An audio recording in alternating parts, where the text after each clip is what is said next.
सुरेश कुमार सिंह जी की तरफ से 100 रुपया पुरस्कार। चला भाई देखिए भजन मां हम तो रैया में देखा भाई करबा वही अपलोड मार हां यार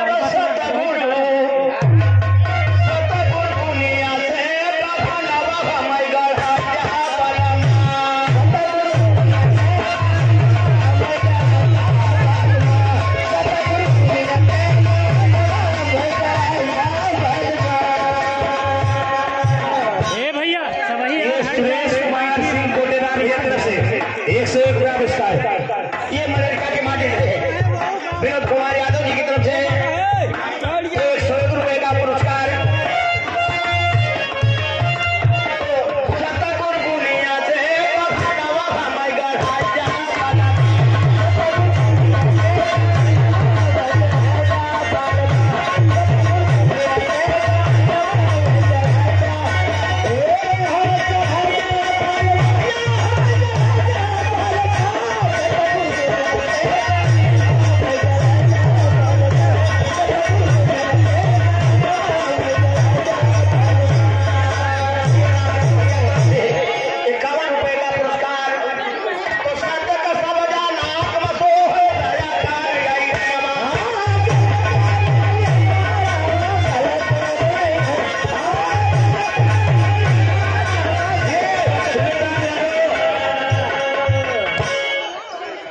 कोटेदार रामपुर सागर की तरफ से इन बच्चों के लिए 50-50 रुपया दूधे तार देता। अच्छा दूध छोड़ा के दावा ही तो आ सकते दूधे बजे। अरे दूधवा है पी जाइए भैया भैया भैया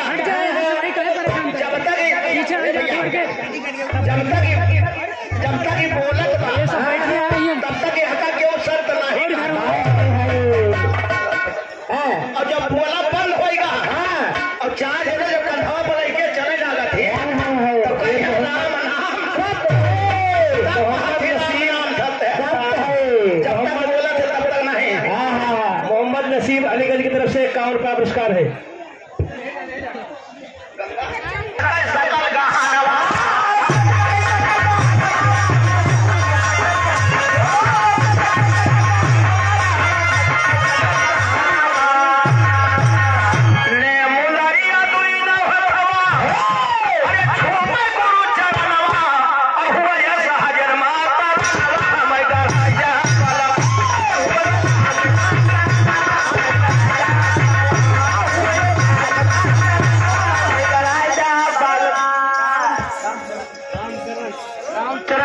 तरफ से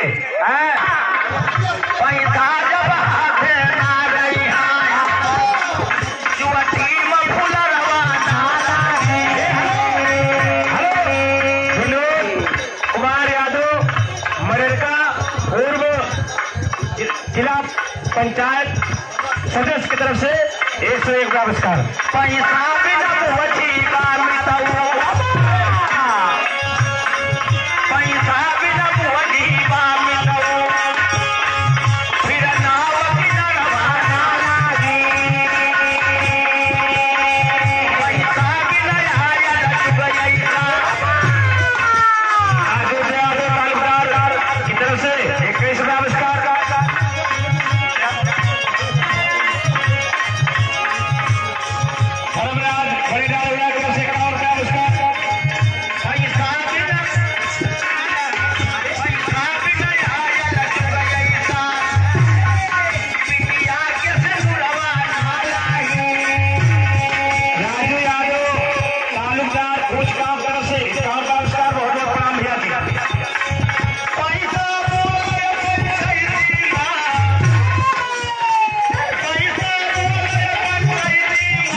नहीं है नहीं 5 फुट कवन मरे काम क्रोध लोभ मोह अहंकार 5 पोता वही मरी नहीं है अरे सुख से है परनव चली के सतगुण के सतनव सिर झुकाया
आशीर्वाद कामना करते हुए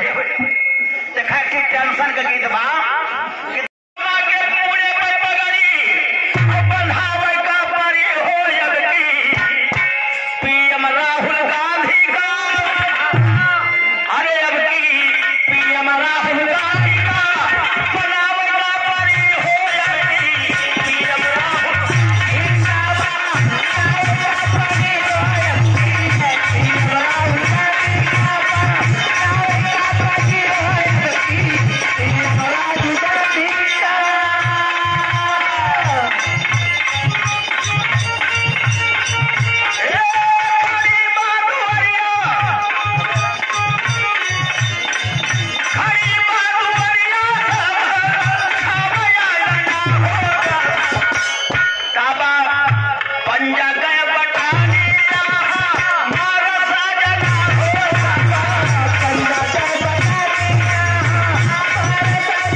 पटुआ बुढ़ापे का सहारा ना हो,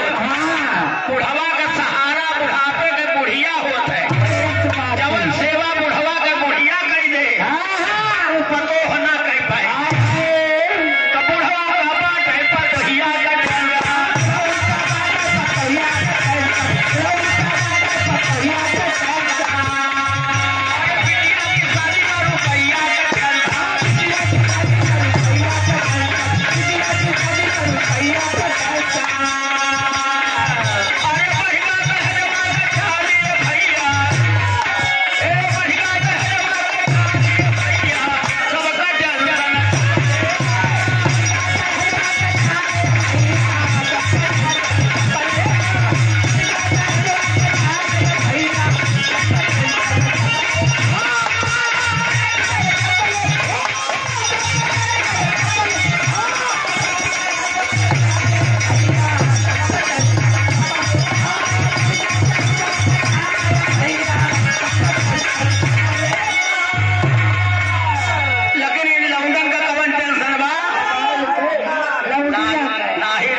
कुछ तो बात है वहां से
इनका हो कहे नहीं दवाई करावे जाता तो कहीं ताकि काव दवाई करावे जाई इनसे कौनो देवधान ना बचा हो जहाँ की टांग ये समझदार के ताए की इशारा काफी बा कि खेतिया किसानी के बहुत बुरा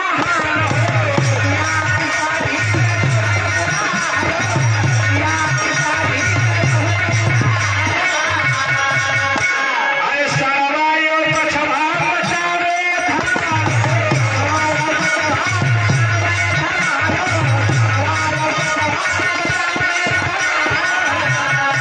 अगर दोबारा सरकार बन गई तो जौन घरे भैया दुल्हनी के लगे जाए के सोवा कहा से वही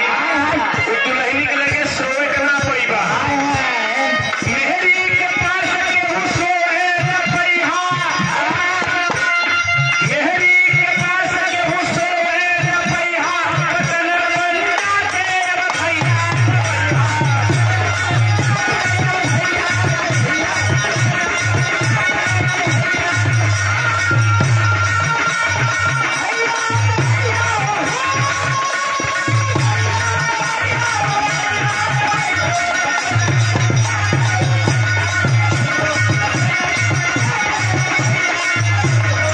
अब देखा एक लोग हास रस के आखिरी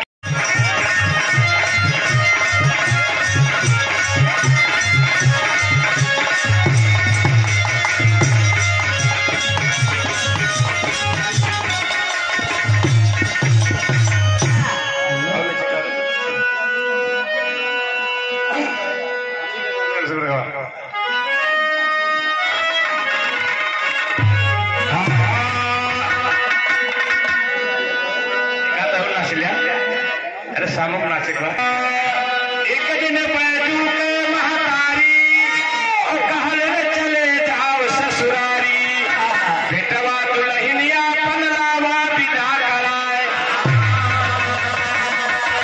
एक हास रेस के गीत ना एक जने काम नाम बैजू रहा